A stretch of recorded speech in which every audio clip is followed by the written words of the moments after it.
এখন থেকে যৌথ বাহিনী অপারেশন শুরু হবে পুরো দেশে। বাংলাদেশের সকল ইউনিফর্ম বাহিনীর প্রধানদের নিয়ে আমরা নির্বাচন কমিশনে মিটিং করেছি এবং তারা সবাই অবগত আছেন, সকল হেডকোয়ার্টার্স অবগত আছেন। এই যৌথ বাহিনী অভিযানের মূল লক্ষ্য হবে তিনটি। এক, অবৈধ অস্ত্র উদ্ধার। নির্বাচনকে সামনে রেখে যে অবৈধ অস্ত্রের সরবরাহ আছে সেগুলোকে লিমিট করা এবং যেগুলো আছে সেগুলোকে উদ্ধার করা। আমরা যেগুলোকে উদ্ধার করতে পারবো না, কেউ যেন সাহস না পায় সেগুলো এসে গর্ত করে বের করে আমাদের বিরুদ্ধে ব্যবহার করে। 100% অস্ত্র উদ্ধার হয়ে যাবে এমনটা আমরা আশা করি না, কিন্তু আমরা যেন মানুষের মাঝে একটা শান্তির আবহ তৈরি করতে পারি, আস্থা তৈরি করতে পারি, সেইভাবে এই অবৈধ অস্ত্র উদ্ধার অভিযান পরিচালনা করতে হবে। 2, চিহ্নিত সন্ত্রাসীদেরকে গ্রেফতার এবং আইনের আওতায় নিয়ে আসা। আর 3, নির্বাচন কেন্দ্রিক দল এবং প্রার্থীর যে আচরণ বিধি আছে সেই আচরণ বিধির বড় কোনো ব্যত্যয় ঘটলে, ছোটখাটো ব্যত্যয় রুটিন যেসব কমিটি আছে তারা দেখছে, বড় ব্যত্যয় থাকলে পারে সেগুলোকে অ্যাড্রেস করা। আমরা চাই যে এই যৌথ বাহিনীর অপারেশনটা যেন ইম্প্যাক্টফুল হয়, ভালো একটা ইম্প্যাক্ট তৈরি করে, মানুষের মাঝে যেন একটা আস্থার পরিবেশ তৈরি করে।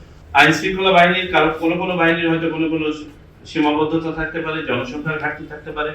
একটা বাহিনী আরেকটা বাহিনীর পরিপূরক হিসেবে কাজ করতে হবে। Let us not become parochial in this exercise. এটা আমাদের একটা জাতীয় দায়িত্ব। আসুন আমরা হাতে হাত মিলিয়ে, আমরা প্রোটোকল কনসিয়াস না হই, আমরা সিনিয়রিটি কনসিয়াস না হই, আমরা এই কাজটাকে আগে জাতীয় দায়িত্বটাকে আমাদের সামনে রেখে এটাকে উঠিয়ে নিই।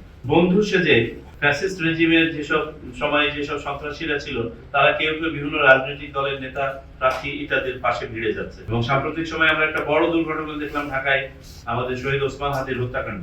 সেখানে যে ব্যক্তিকে সন্দেহ করা হচ্ছে তার হিসেবে, হত্যাকারী হিসেবে, সে কিন্তু সমর্থক সেজে কাছে চলে গিয়েছিল। এদিকেও নজর রাখতে হবে, রাজনৈতিক দলগুলোকে সচেতন করতে হবে। 3 শব্দের আমরা একটা প্রিকন্ডিশন টু সাকসেস, এই 3টি কন্ডিশন আপনাকে মিট করতে হবে সাকসেসফুল হতে হলে। নাম্বার 1, ট্রান্সপারেন্সি, স্বচ্ছতা। যা কাজ করবেন স্বচ্ছভাবে, দৃশ্যমানভাবে।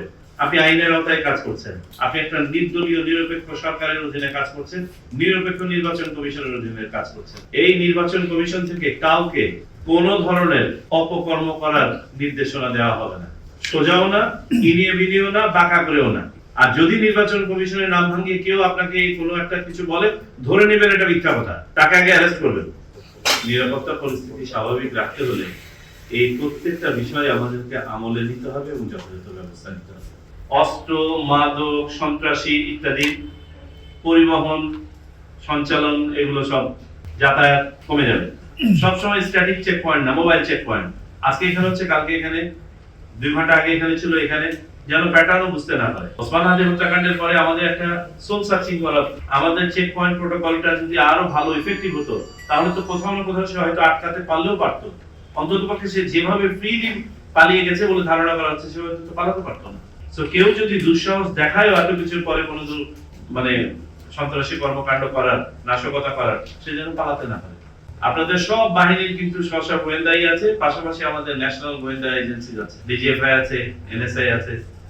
দয়া করে আপনারা ভালো ইন্টেলিজেন্স ডেভেলপ করেন। আর যে ইন্টেলিজেন্সটা আপনারা কমন ভাবে শেয়ার করতে পারবেন না, 1-to-1 লিডারশিপ লেভেলে শেয়ার করেন।